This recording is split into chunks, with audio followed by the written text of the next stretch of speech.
Demer Nyangi azosala ba délire na ye ou bien Demer Nyangi a commis déliré na quelque chose.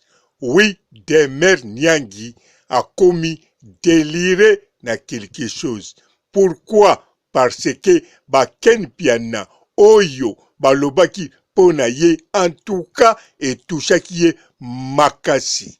Yango boza komona Demer Nyangi a commis na ba vidéo presque chaque 24 heures pambate azali déliré. Ezate ke azako sala ba délire po alingaka ba délire. Mais quelque chose ezali kotungisa ye pe kosakana na esprit oyo ya ye. Loba aye pona koloba na Karine, kolia na sima Karine. Alors, lokola ye a se présenta tina yaki sima Karine, alobaki bien. Na ye awawa pona koloba pona Karine, na ye kofinga ye, to na ye kolobela ye, na lia pe mbongo na simane. Azala clair lokola mai. Alors, soka ye réconciliation, tango mosusu akozala na chance parce que tango abandaki musala apesaki annonce na ye tina aye pona nani pona Karine akoti pona nani na YouTube pona nani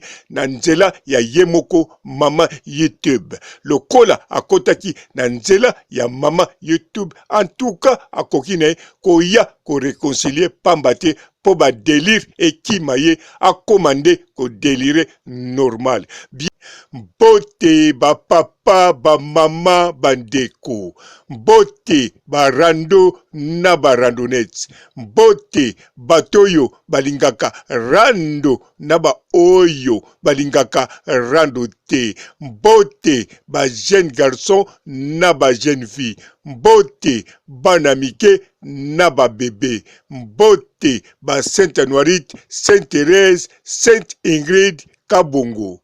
En tout cas, bandeko, foko yebake, Demer Nyangi, balie na ye na katia net, ezalaki Cynthia Kapash, ezali ba équipe ya Baken Piana. Et Demer Nyangi, en tout cas, ndenge asanganaki na bango, ayebaki ke makambu ekozalate. Mais moi, erreur ya muke to moi likambune asalaki ya normal oyo ya émission na Nana Boduka. Alors tangu Baken Piana Malikia Mania batu ya fimbu na fimbu bapesaki ye avertissement Demer Nyangi na kanisa apesaki bango réponse te bolandaki yango basali émission batetaki ye ndenge bolandaki yango. Alors Demer Nyangi ata bapupolaki ye te mais modèle balobaki pa ya Demer Nyangi bala moko ezali neti bapupoli ye neti ba injirie ye yango Demer Nyangi denga zawana azali ya kobendana na batu ya fimbu na fimbu ata bakokutana bakopesa na mbote me relation eza susu ndenge ezalaki te. Alors lokola pe leader na bango oyo azali Miriam Mokonzi asepeli mwa muke bazala divise bongo po mutu na mutu azwaka bakodi na ye pe asalaka makambo na ndenge na ye pe ayebaka ba information ya moko moko. Mais Demer Nyangi na kati ya net na Congo aza na besoin ya balie. Bien sûr azali ye moko azosala musala ne kitoko mais aza na besoin ya balie ndenga azalaki na Ken Piana na Cynthia Kapash. Yango wana sikoyo ezali kotungisa ye pambate aza kosala musala me aza na posa na bango. Mais sikoyo soko atali kala ndenge basalelaki ye émission en tout cas eza kotungisa ye. Mutungisi wana sikoyo etindi asalaka ba délire oyo bozali komona. Bino nyonso bokokanisa eza ba délire normal ndenge mutu nyonso asalaka kaka ba délire na ye. Mais oyo ya Demer Nyangi ezali teke aza kosala ba délire ndenge mutu nyonso asalaka ba délire na ye. Mais oyo ya Demer Nyangi ezali nde aza ko délire parce que délire nde mutu eza ko délire ye. Donc délire nde mutu ezosala délire na nzoto ya Demer Nyangi aza kosala délire te mais aza nde ko délire, aza ko délire parce que solution na mutu nanu ezwami te. Alors moye pe atika Miriam Mokonzi ezate parce que akokende sikoyo pa ya nani, moye pa ya Karine ezate po bomba surtout tangu ngana loba na ye ebongi lobaka no malamu pona Karine mbala moko ablokanga alobananga makambo esengelaki aloba mais lelo yo ndenga zawana na ndimi teke akosala ngo. Or que soki alobi ameka kosala réconciliation ndenge bato tu bazoya na Karine Mokonzi aza na kamwa chance. Pourquoi? Parce que yetango yaki pona kofinga Karine, bien sûr aloba mingi pona Karine mais afinga finga te eloko bien aloba aye pona koloba na Karine kolia na sima Karine.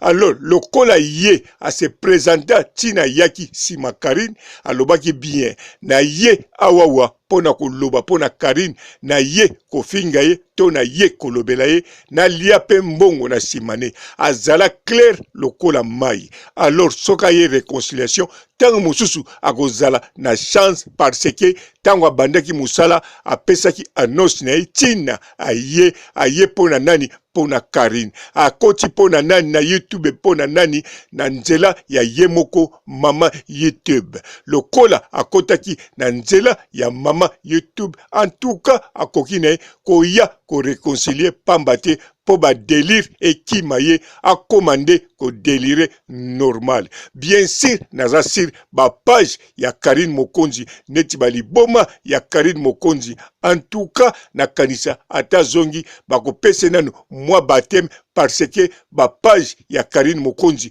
oyo ekomisaka Karine Mokonzi na ba chinois ndenge bakana kaina kopopula ye soka ye en tout cas na réconciliation mais naza sur bako popula ye voir même vidéo oyo naza kosala tango mosusu azo risqué ndenge kaka na lobi idaboye batela ye ba commentaire oyo ye a imaginate mais sambela tango mosusu bakotela yo te ndenge bakende tiaka kuna na site na yo ya Demer Nyangi yango wana ndenge bozomona ba vidéo chaque 12 heures, chaque 24 heures, chaque 32 heures, soki 46 heures, y en a page, y a Demer Nyangi, bokanisa te eza ba délire, mais azako déliré parce qu'azali bouleversé, azali vexé na makambo yo nyonso elekaki pe oyo alingi kosala na sukisi awa botika la malamu. Ciao.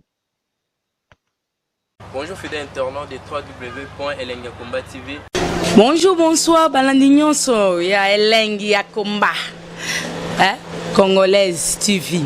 Belé partout dans le monde, partout où vous êtes, partout où vous êtes, Elengi ya Komba TV vraiment. Bonjour, bonsoir, na abonné ba fa nyonso ya Elengi ya Komba Congolais TV. Bonjour à mon boss, on a appelé ça vraiment un pandi. Bonjour à mon boss, JP Kiama. Je salue mon boss Balobi, boss des boss Babi JP Kiama. Bonjour, na Elengi ya Komba Congolais TV vraiment. Ngamo na zana chaîne ça qui topo ya boss na JP Kiama ta ay boss des boss ya nya ya danger. Donc ba ça tolo la zaki. Ya boss na biso JP Kiama nzambe na ngai ba boss bazali ba boss bazali JP Kiama le boss des boss. Napesi d'abord bonjour te ba mbote belé na mo boss JP Kiama wana na kozangisa ote donc na ko lekate sana napesa mo boss JP Kiama boss des boss. Belé partout dans le monde, partout où vous êtes, partout où vous êtes, Elengi ya Komba TV vraiment. Bonjour, bonsoir, na abonné ba fa nyonso ya Elengi ya Komba Congolais TV. Bonjour à mon boss, on a appelé ça vraiment un pandi. Bonjour à mon boss JP Kiama. Je salue mon boss Balobi, boss des boss Babi JP Kiama. Bonjour, na Elengi ya Komba Congolais TV vraiment. Ngamo na zana chaîne na biso kitoko ya boss na biso JP Kiama ta aye boss de boss ya nyama ya danger donc bakisa mtalongola zaki bu ya boss na biso JP Kiama nzambe na ngai ba boss bazali ba boss bazali JP Kiama le boss des boss. Napesi d'abord bonjour te ba mbote belé na mo boss JP Kiama wana na kozangisa ote donc na ko lekate sana napesa mo boss JP Kiama boss des boss.